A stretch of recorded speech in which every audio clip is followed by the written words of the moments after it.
Sir ఏపీలో ఎన్నికల ఫలితాల తర్వాత వైసీపీ నేతలపైన, వైఎస్ఆర్ విగ్రహాలపైన భారీ ఎత్తున దాడులు జరిగాయని చెప్పేసి మనం విన్నాము. అయితే ఇప్పుడు లేటెస్ట్‌గా వైఎస్ఆర్ విగ్రహాలు తగలబెడుతున్నారు అని చెప్పేసి వార్తలు వస్తున్నాయి సార్. మరి ఎవరు తగలబెడుతున్నారు? ఎక్కడ తగలబెడుతున్నారు? దీనిపైన మీ ఒపీనియన్?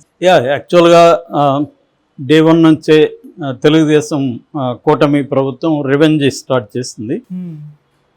ఇది మల్టీఫోల్డ్గా జరుగుతుంది. అనేక రూపాల్లో ఈ రివెంజ్ అనేది జరుగుతుంది. ఎందుకంటే గతంలో 5 ఏళ్లలో జగన్ వల్ల తెలుగుదేశంలో అనేక మంది నాయకులు రకరకాల బాధలు పడ్డారు. వీళ్ళు కేసులు ఎదుర్కొన్నారు.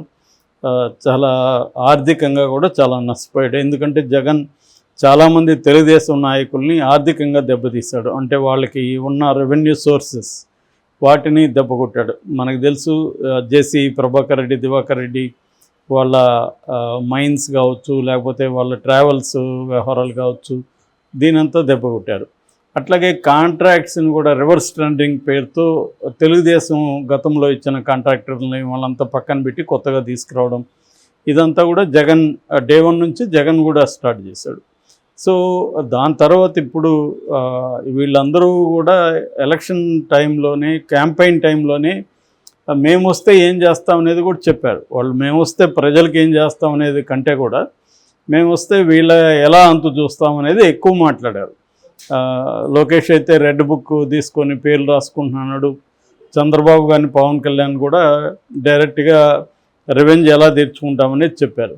ఆ తర్వాత అధికారం అంటే రిజల్ట్ వచ్చిన రోజు నుంచే వీళ్ళ మీద కేసులు పెట్టడానికి కావాల్సిన ఏర్పాట్లను వేగం చేశారు.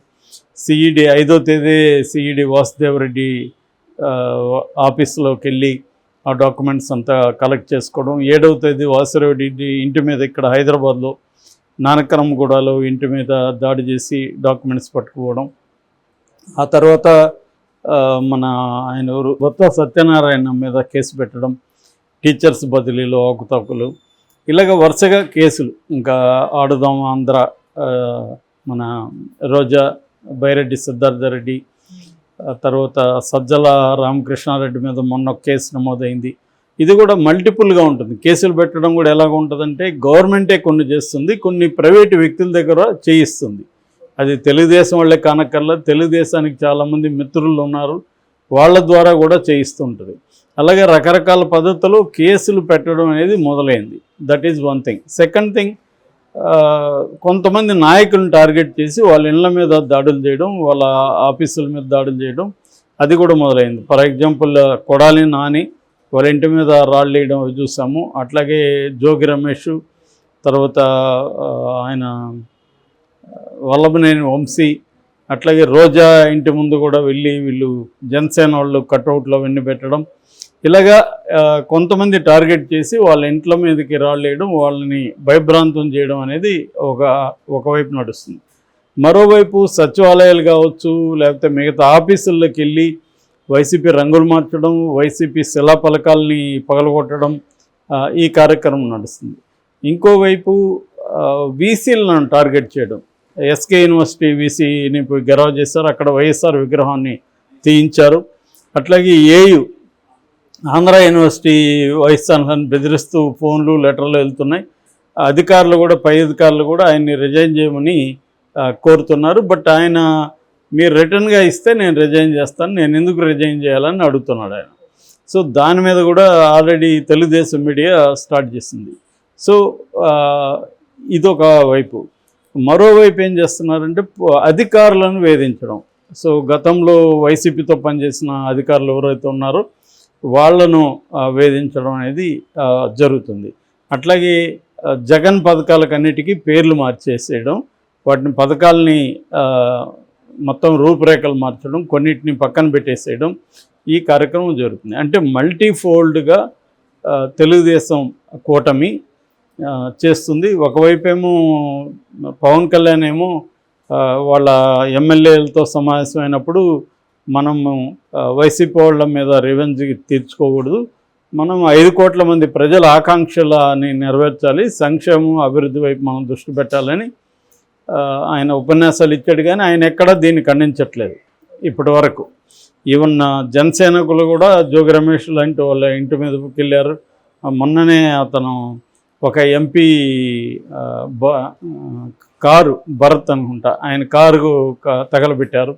ఇలాగా వాళ్ళ ఆస్తులు ధ్వంసం చేయడం, వాళ్ళ కార్లు తగలబెట్టడం, వాళ్ళ శిలాఫలకాలను చేయడం, తర్వాత వాళ్ళ ఆఫీసుల్ని లాక్కోవడం, ఇలాంటి కార్యక్రమాలు చేస్తుంటే పవన్ కళ్యాణ్ కానీ చంద్రబాబు కానీ ఎక్కడ ఖండించలేదు. చంద్రబాబు పైగా వైసీపీ కవింపు చర్యలు చేస్తే మీరు సహనం కోల్పోవద్దు అన్నట్టుగా మాట్లాడాడు. అంటే ఇదంతా వైసీపీదే తప్పు అన్నట్టుగా ఆయన మాట్లాడుతున్నాడు.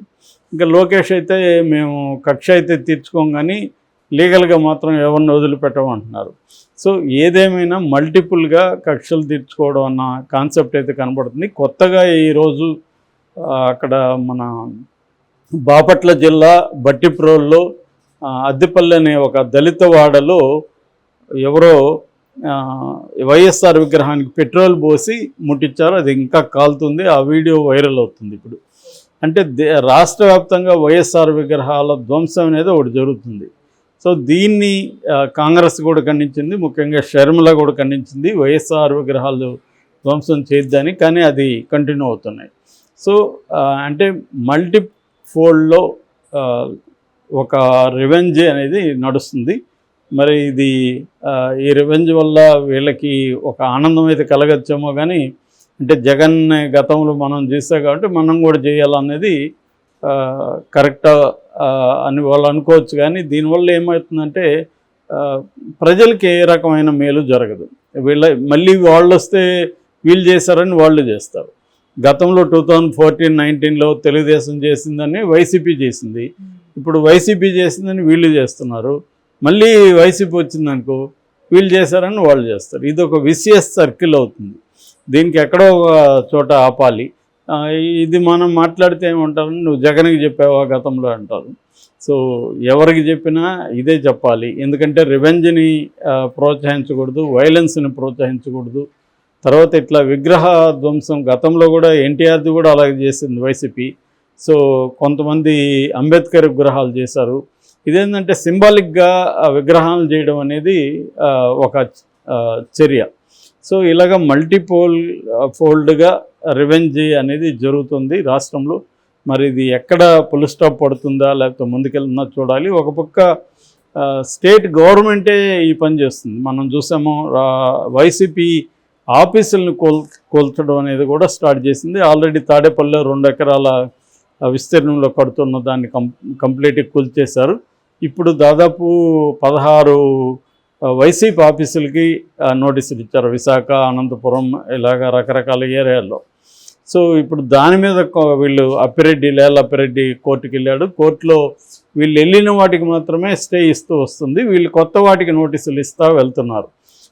లోకేష్ కూడా చెప్పాడు 26 జిల్లాల్లో కూడా వీళ్ళు అక్రమంగా కట్టారని. దానికి వాళ్ళు ఆల్రెడీ వైసీపీ వాళ్ళు సమాధానం చెప్పారు, మీరు ఇచ్చిన జీవో ప్రకారమే 2016లో ఇచ్చిన జీవో ప్రకారం మేము కట్టాం, మీరు కూడా అలాగే కట్టారు కదా, మా ప్యాలెస్లు అయితే మీ పూరి గుడిసెలు అని వాళ్ళ ఫోటోలు పెట్టారు. నేను ఆల్రెడీ చెప్పాను, ప్రతి పొలిటికల్ పార్టీ ఆఫీసులు చాలా రిచ్గా చాలా హంగామా పెట్టి కట్టుకుంటున్నారు.